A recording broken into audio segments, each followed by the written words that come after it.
just said.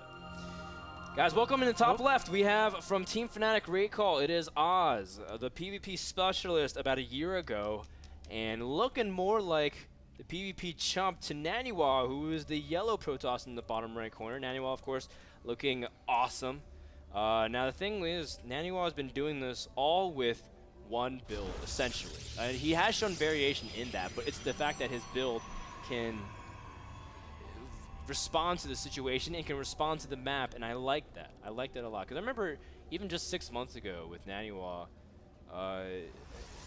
he kind of had a really big different outlook on his game, on pro gaming, on Starcraft 2. Remember when he came to visit us at Daniel Studios? Yes. We got to tap into his mind. I feel like that's just a completely different Naniwa than we know now. I mean, his attitude is probably the same. He's probably still the very happy-go-lucky guy. But his outlook on professional gaming, his outlook on how we should actually tackle this game is something that I think is a lot more refined. He is happy-go-lucky, man. So Naniwa and Suppy are like the same, right? Is that what yes. He's as nice as Dude, Bryce. Naniwa is a cuddly teddy bear underneath. You just got to rip through that layer of his outside. Yeah, he's like Naniwa is like an onion, man. Once you peel away the layers that make you tear up, you finally get to the good stuff. Yeah, I really like. I have a lot of pictures of you and Naniwa having a lot of romantic moments. We are pretty romantic. By the way, Naniwa changing up his build. As you can see, a second pylon is going to go down. Still no second gas, so it might be looking like a potential 4-gate. Yeah. That's the only thing I can think of. Well, okay, I can think of a lot of different things, but Naniwa not going his absolute standard just tells me, okay, why are you keeping all your probes on? You're really comfortable. You went 4 games in a row. No, 3 games in a row. 3 games in a row doing the same exact build. Why are you changing up? I really feel like he's going to do gateway pressure, but he could still do just absolute standard stuff. We can see just 2 gates into Blink Stalkers, I don't know, 2 gates into Robo, something like that. On the other side, we do have Oz going the slightly faster assimilator, but he's playing the same exact way. I'm really looking forward to see what we see from him, but very, very, I would say, unstable builds coming out from Oz so far in the first, 3 games? Why do I keep blanking on this? Yes, the first 3 games. Very unstable builds, I would say, all of which have very hard build order counters. Now, the first game, of course, Oz got the money scout. The next 2 games, though, I feel like Naniwa had the perfect build to deal with Oz. And because of that, Oz just was not able to keep up into that mid-game.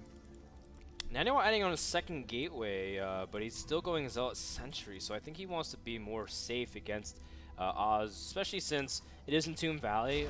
It is hard to hold off any kind of aggression, but Robo expands are still possible on this map. In fact, I talked to Rotterdam a lot about this map in particular because he practiced a lot against TT1, and he was saying, or TT1 was saying, Robo expands are extremely powerful because of such a narrow ramp initially to the main, but also because the wide ramp on the natural too. You can kind of protect and set up like a super arc. You can kind of like look at how much area you can set up in response to your opponent trying to bust a ramp. So I don't know. Like I think in general that build is very powerful. But Naniwa is going for Stargate once again. Ferdinand, I think Robo Expand is the only build, FYI. Robo Expand into double Stargate. That's the only thing I can think of whenever I'm playing all my PvPs. That's how I play PvC too, man. No, I said PvPs. I know, Ferdinand. but I'm saying I want to start doing that in PvZ and PvT. To be like, what? You went Robo Expand in PvT? It's like, wait, you went double Stargate against Marines? It's like, that's right, man. Yeah, man. And I make Tempests. That's how you do it.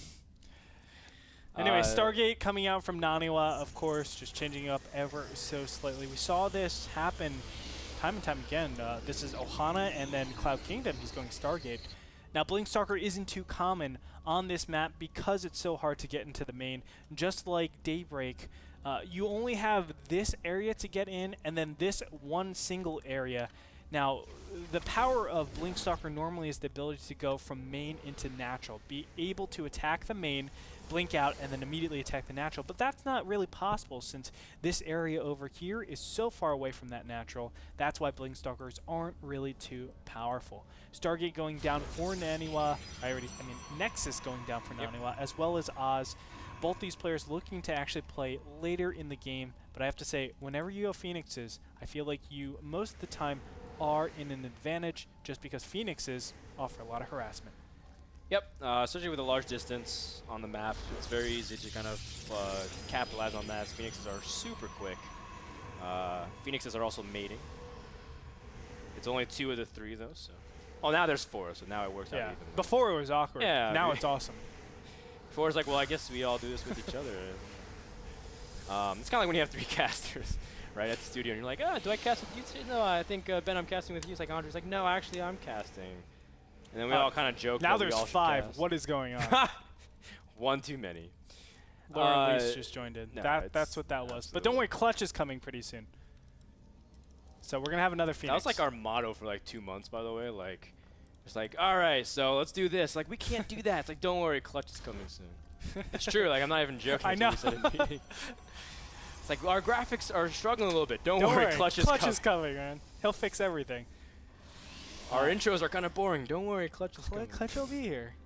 Clutch is actually here on the set right now. That's also partially why we're trolling him. Oz, of course, knows what to do. Needs to just sit back. Naniwa getting in here. Not losing too much. Boom. One Phoenix goes down. That's the Clutch Phoenix. No! No. That's cool.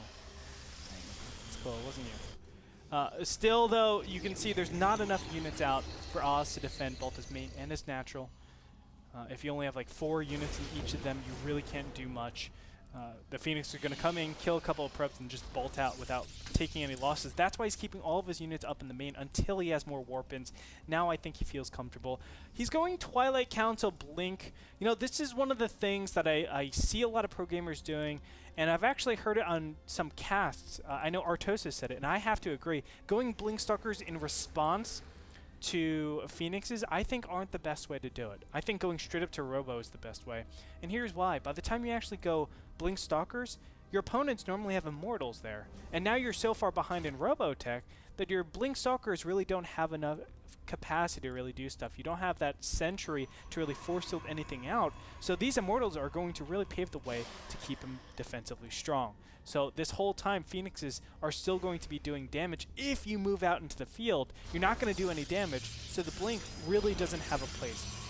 However, if you go directly into Robotech and really start working on the Colossus, you can just take a third very easily and say, no worries, my opponent can't attack me.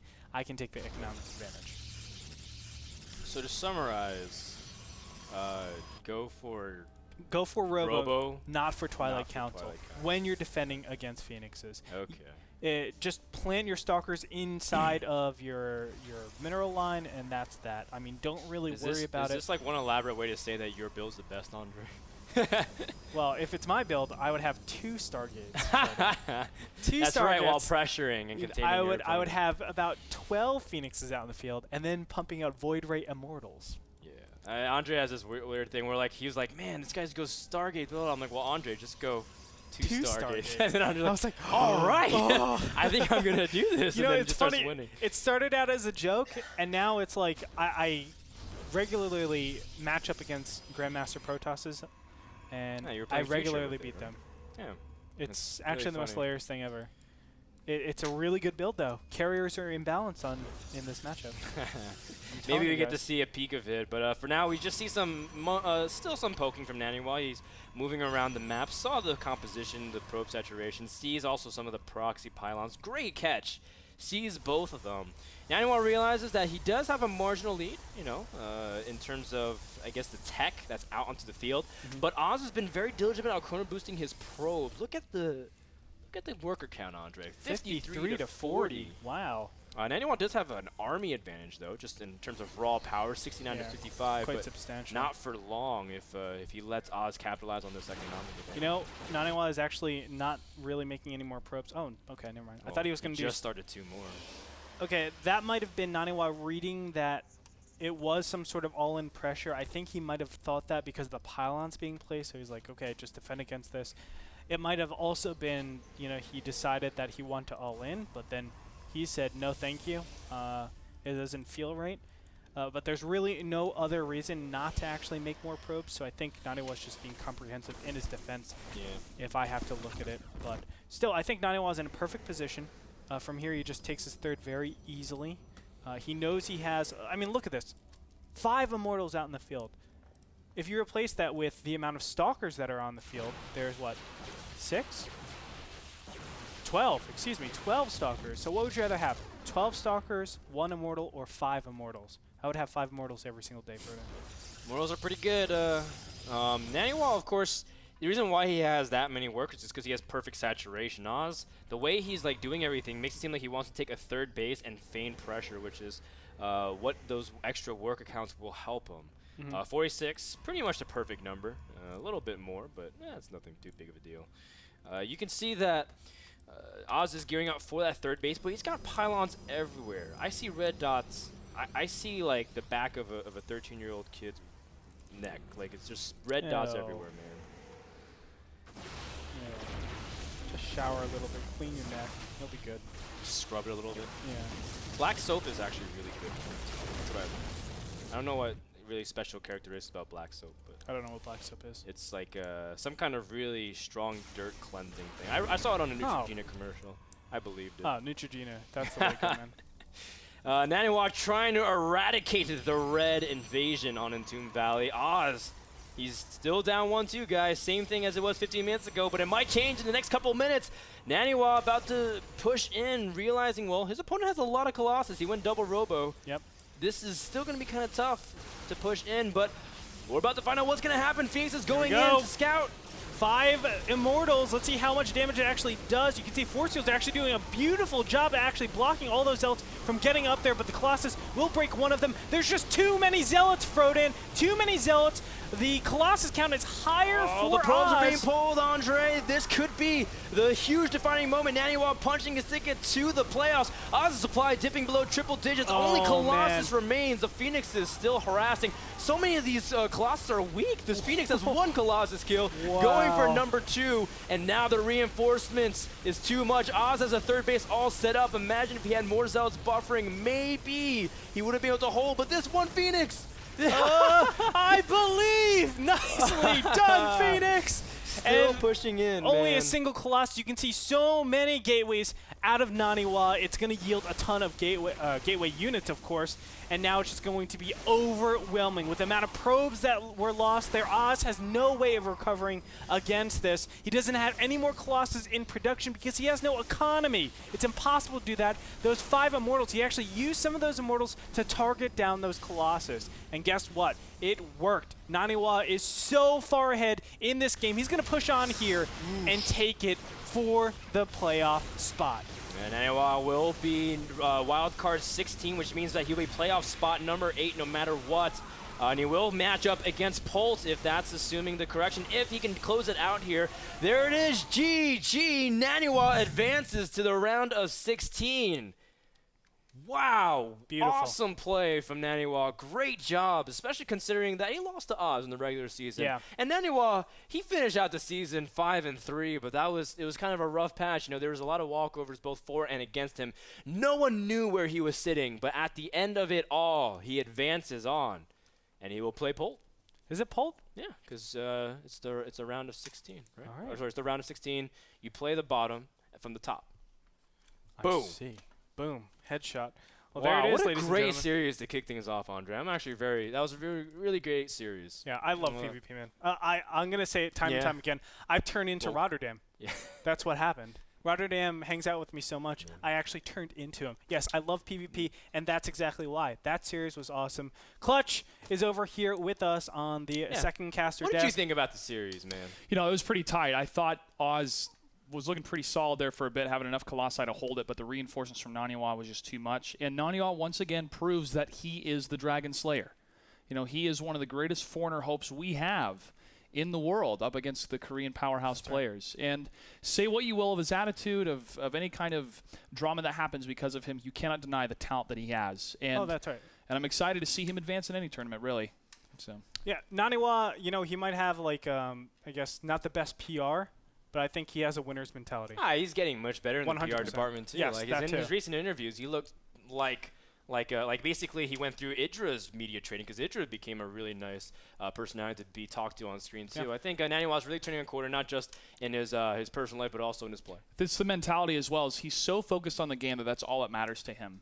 And that's true in a sense for a lot of players. The only thing that matters is the game itself. Well, there's so much that surrounds esports now that has been built up over the last 2 years of that media training, of doing interviews, of talking about yourself, your personality, representing your team, representing your sponsors. And that's part of the package of being a professional player. And more of these players are maturing and understanding that, and they become more valuable because of that. You know, one thing about Naniwa I want to mention, you know, I don't know if you guys have played rec ball, whether it be basketball, soccer. When I played soccer back... I said rec ball like it's a new sport, and you wreck stuff. I'm like, that sounds awesome. I want to play that sport. No, but when I was playing soccer back then, I would get into these games, and nothing else mattered. Like, I wouldn't think of anything. It would just be that at the time. It didn't matter if I had, like, a nasty breakup while I was in 7th grade or 8th grade. It didn't matter. It was just about soccer at that point. And I feel like a lot of these players these days actually get emotionally and mentally broken before they even get into the game, and then it ruins them for the game. Naniwa is a person that I think just cuts everything out and is able to focus just on the game, and I think that is something really, really hard to do. It's hard to actually compel yourself to just focus on one thing, and that's it, and shut everything off. That's why I really feel like Naniwa is going to go the distance. I hope he makes it to the NASL Season 4 Finals. I really do. I think he's such an exceptional player.